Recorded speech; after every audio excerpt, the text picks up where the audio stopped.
Barbara Newman is a church and school consultant with the CLC Network. That's the Christian Learning Center in Grand Rapids area of Michigan. She is a wonderful teacher and has authored some very, very practical books like Helping Kids Include Kids with Disabilities, Autism in Your Church, and her newest book is The Accessible Gospel. In addition to all of her writing and her speaking, and she's some wonderful doors have opened up for her, she also enjoys working in her classroom at Zeeland Christian School in Michigan. Welcome, Barb.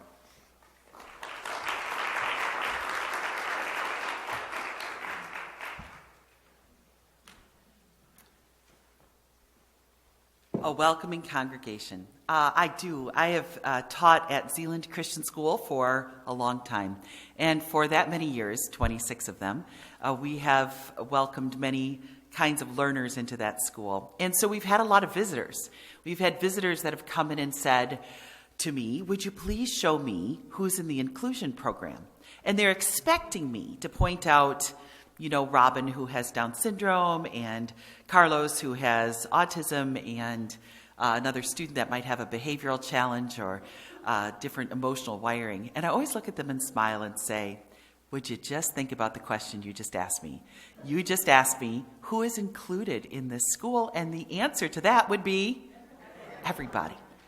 And I think many times as I've come alongside of churches over the last 15 years, I've discovered that many times we're not thinking for everybody when we put together plans. And I do think plans are important. As you can tell, I'm a teacher, so I brought my teacher stuff along. But I think when you make a plan, many times you have to think this plan has to have at least two parts to it.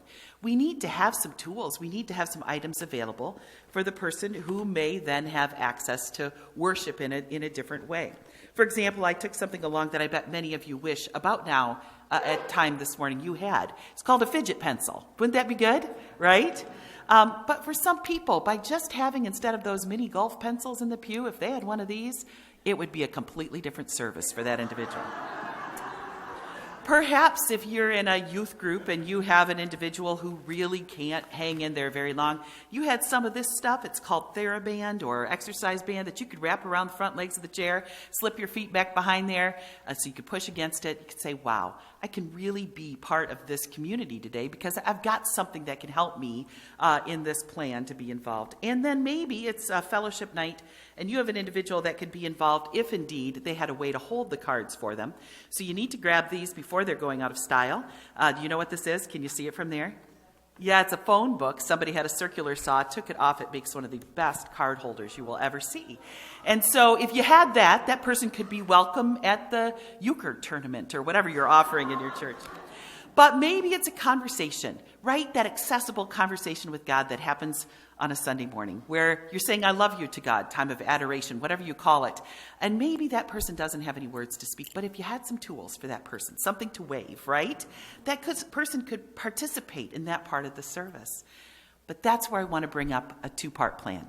Because the truth is, if you're only thinking for that individual and didn't happen to think about the everybody else that's there, how many letters will the governing board get that says, what a, you know the word, don't you? Distraction, right? You know, how many emails might you get? And so that's where I think we really have to be aware that every plan needs to have two parts to it. Because if you did what the pastor did on this particular day, and you say to the congregation, you know what, I've asked Melanie to wave this purple flag today as we worship because I'm starting a sermon series on Jesus as our King, and I really wanted us to focus on that during worship. How many letters are you going to get? Right? Now Melanie's part of the worship plan for the day. So often we have to give information to the others who have gathered there so they can best receive the gifts that people may bring into that community in a new way. And so it could be a children's group where you have somebody very sensitive to sound. If you can get there first, if you can be the one to inform the children, right? You know what? God made everybody's ears a little bit differently. And this sound might be a little bit too loud for our friend, right?